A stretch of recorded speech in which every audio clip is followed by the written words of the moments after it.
do that. And so, what's missing more and more is opportunities for young scientists to come in and be able to take these risks, try things, and get rewarded or learn from the failure. I claim I know a lot because I failed so many times that I've learned more from the failures than from the successes.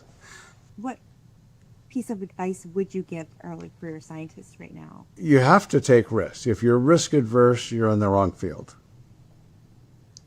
I mean, it's the definition of doing an experiment. You don't know the outcome. My favorite job is being an experimentalist. I can ask questions and you try and get answers. Sometimes you get a different answer than you want, right? And so being a fundamental experimentalist is the essence to me of science.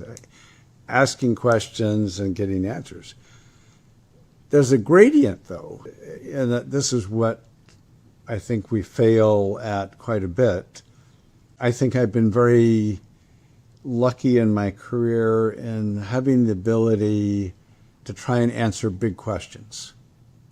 Most people are afraid of trying to tackle big questions, right? So that adds extra layers of fear. But I don't know how much you know about my history, but my science career started by getting drafted and spending a year in Vietnam as a medic and learning that fundamentally the biggest thing I had to lose was my life. And so that made me, I was always a risk taker, but that sort of set the philosophy for the rest of my life. And I wanted to apply my skill set to honoring thousands of young men and women my age dying for a war that almost nobody believed in. And I went back to school to get an education to try and honor these people who were doing something meaningful with my life. I always tell people, if you want immortality, do something meaningful while you're alive. And that's the way to get immortality. So we have to build back this base. The fundamentals are there because we have so many good people in science, but they've also been corrupted by how scientists have to chase money to get grants and a flawed review process generally, not wanting to fund new science, new ideas. So it sounds bleak. Currently, we're still hanging on maybe by a tooth to leading the world in science.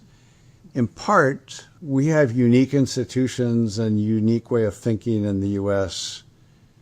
that almost does not exist anywhere else in the world, and that's philanthropy. We have so many people that have made huge fortunes, and a lot of them could do a hell of a lot more than they're doing, but a lot of people are doing amazing amounts with the fortunes they've inherited, developed, and that's the backbone of how we move things forward. People think it's government funding. Government funding sort of fills in the backbone, builds our infrastructure. Without indirect cost, I can't pay for my building, my electricity, the HR people, anything. So the infrastructure of science is just as critical as the funding for new ideas. But we have a great combination of the two because people do believe to a great extent in putting money in science. We have more wealth out there now than in the history of the world.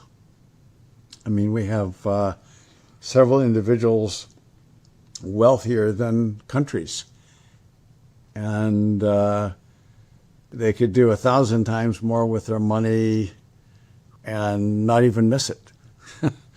What does give you optimism right now in the field that's the overarching like science and innovation here in the U.S.? Well, is that because people are excited about the new opportunities, trying to move things forward with the new mathematical tools, the new computing tools. It's hard to imagine